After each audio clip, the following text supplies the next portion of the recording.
আশিকানে রাসূল আসসালামু আলাইকুম ওয়া রাহমাতুল্লাহি ওয়া বারাকাতুহু।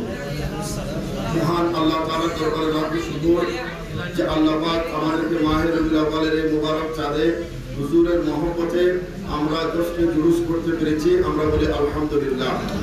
এই 10টি জুলুস ছিল, আছে এবং ইনশাআল্লাহ কিয়ামত পর্যন্ত এই জুলুস থাকবে।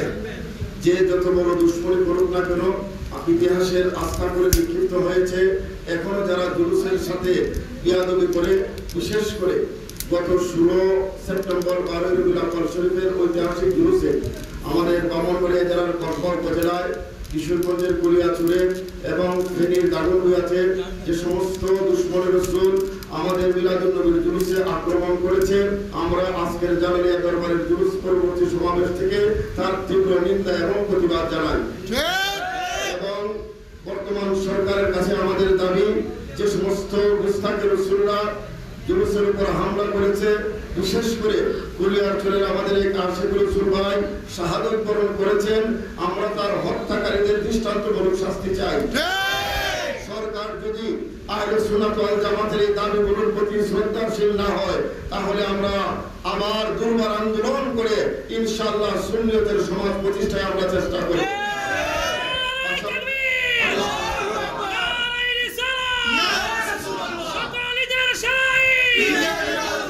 পাশাপাশি আমরা যে জায়গায় আজকে জুলুস করেছি, এখানে 360 আউলিয়ার অন্যতম সৈয়দ নাসিরউদ্দিন সিবহান সালার রহমাতুল্লাহ আলাইহি সহ 120 আউলিয়ার এই স্মৃতি বিচলিত মোরালগঞ্জের পাশে এই চুনারগাঁ। দুঃখজনক হলো সত্য, ওই আপনার অভিশপ্ত খারেজিরা এবং সালাফিরা মাযহাবিরা, যারা আল্লাহর ওলিদের দুশমন, দ্বীনের দুশমন, এরা বর্তমান সময়কে পুঁজি করে শত শত মাজারকে তারা ভাঙা শুরু করেছে। আমরা ওলি প্রেমিকরা ধৈর্যের সাথে আমরা এখনো অপেক্ষা করছি। সরকার যদি তাদেরকে দৃষ্টান্তমূলক শাস্তির ব্যবস্থা না করে, তাহলে শাহজালাল, নাসিরউদ্দিন বাবা সিবহান সালারের উত্তরসূরিরা, জালালের উত্তরসূরিরা যদি অস্ত্র নিয়ে মাঠে নামে, লাঠি নিয়ে মাঠে নামে, তাহলে এই সমস্ত খারিজিরা বাংলার জমিনে ঠাঁই পাবে না। সমস্ত মাজারগুলোকে নিরাপত্তা দেওয়ার জন্য আমরা সরকারের কাছে দাবি জানাই।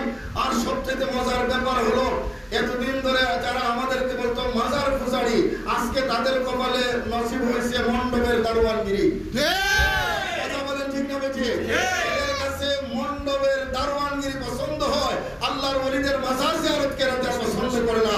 তাহলে বোঝা যায় আর কত বড় অসত্য। আমি সকলকে ধন্যবাদ এবং মোবারকবাদ জানাচ্ছি। ইনশাআল্লাহ আগামী বছর আরো ব্যাপকভাবে, সুন্দরভাবে সকলকে নিয়ে জশ্ন জুলুসের আয়োজন করা হবে। আমি এই আহ্বান রেখে বিদায় নিচ্ছি। আসসালামু আলাইকুম ওয়া রাহমাতুল্লাহি ওয়া বারাকাতুহু।